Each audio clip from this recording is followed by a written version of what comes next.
Right, we're going to change this here, the landing strut. Well, we're not going to change, we're going to put one on because this one has snapped off, as you can see.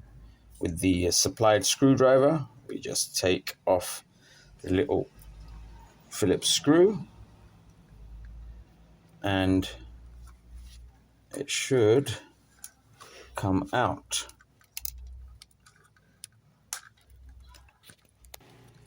Okay, so I've got to take off all these screws. These are tiny screws, so don't lose them.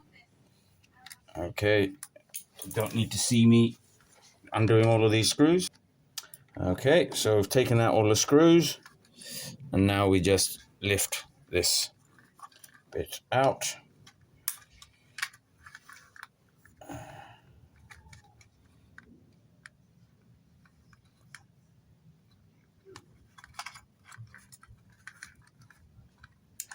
And it's got another screw here holding it in place, which we'll have to loosen. Right, so drywall tape and shoe glue. What I've done, make sure that it's stuck on properly. And now you have to do it on both sides. You have to do it on this side and on the other side. From the side of the drone, I think, to be able to is the icing on the cake. Apart. Without it, you've just got a boring brown cake. Should be able to just. And it's not just form over function. Okay, so I've taken off all the screws. I tried to do it with just taking off the arm screws, but because it's tucked into the body, you have to actually take the cover off. Oops, I've dropped a couple of screws, but I've seen them. So remember, because these screws are so tiny, you need to keep them somewhere safe so you don't lose them. Okay, so you just twist the arm off. And be careful because it's attached to a wire, obviously, because it needs electricity coming to it. And hey presto. Now you can take off the fending panel. Here we go. And I've got another panel replacement one, which I'm going to now put in its place. Now this has fallen off from in here. So we'll leave that there.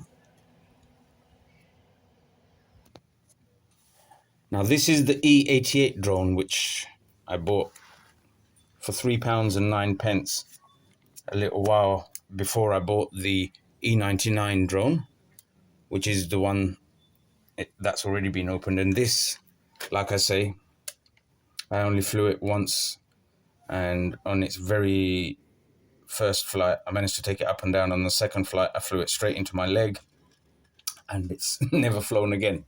But it's made with the exact same body parts as the E99. Now the E99 has slightly better cameras. It was more controllable, but all the panels are the same, so I'm just going to take them off and put them on the E99, which is this bit that was broken. So all the same things are going to be taken off, all the outside screws around here, all the screws along here, and it's a straight plug and play. So if you need spare parts for these drones, I think it's just better to buy two, because they're that cheap. Sourcing parts for them is going to end up being way more expensive than the drone's worth. Just buy a spare one. Only costs the money of about a drink. Right, so I've taken off the E88 prop and prop shaft with the stand. So I'm just going to take the screws off here and then replace it onto the other drone. Right, so this is the new one, this is the broken one. As you can see, parts are identical, albeit different model drones. They're slightly different on the inside.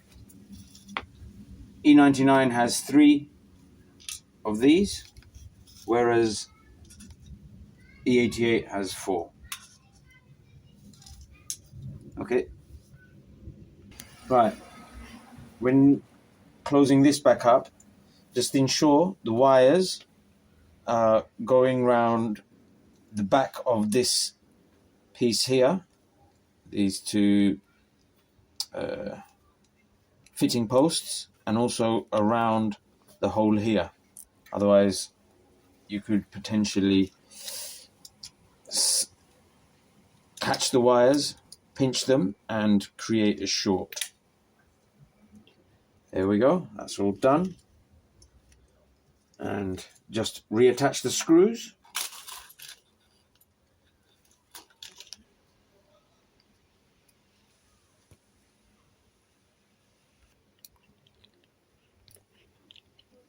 Putaisna.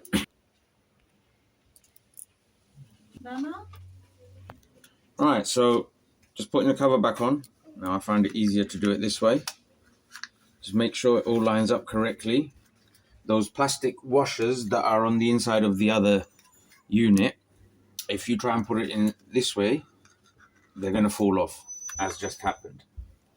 So it's best to put these plastic thingamybobbies in and hold it like that, and then mate your drone to the cover this way. And then reinsert all the screws. And where's my battery, Aaron? Right, so I'm using one of my own screwdrivers because it's magnetic, which is what I should have done from the first place. With these tiny dinky little screws which I can barely see, better to use a magnetic headed screwdriver. Then you won't have the hassle of trying to get it into the hole. As you can see, if you fumbles McThumb like me, it definitely helps.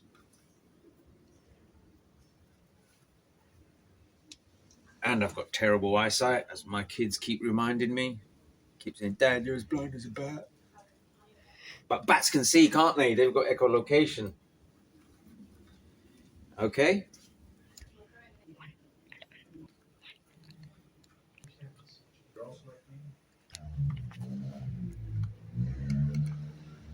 Okay. Drone's working fine. It's resting how it should be. Everything connects well. And now for test flight.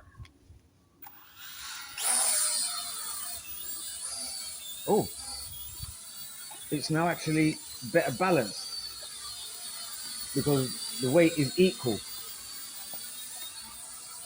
Yeah, can you see it, John? Yep. Okay, so let's try to do a backflip. Yep. Yep. Let's do a side flip. Right side flip. Front flip. Back flip.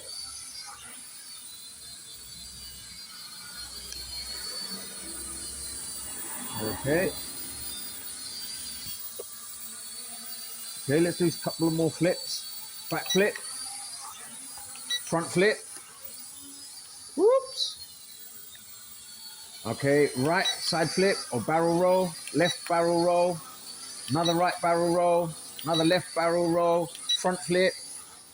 Whoops.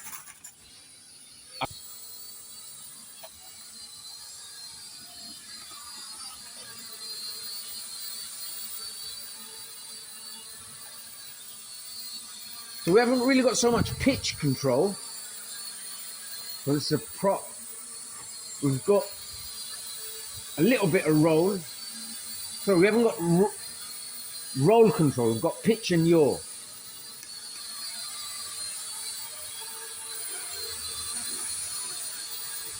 Okay. No, we need to.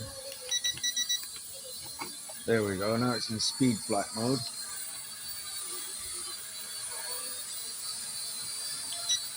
Right, now it's in slow mode.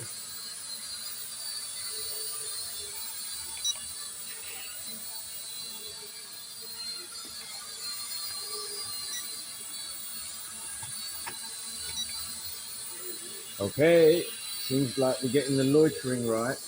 I need it to hover in one spot. So right trim slightly.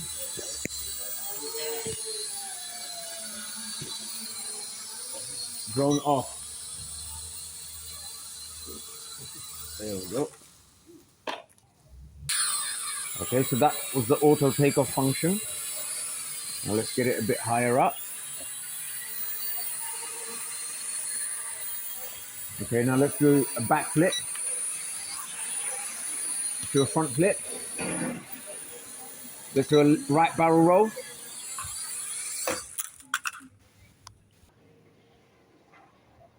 Auto takeoff.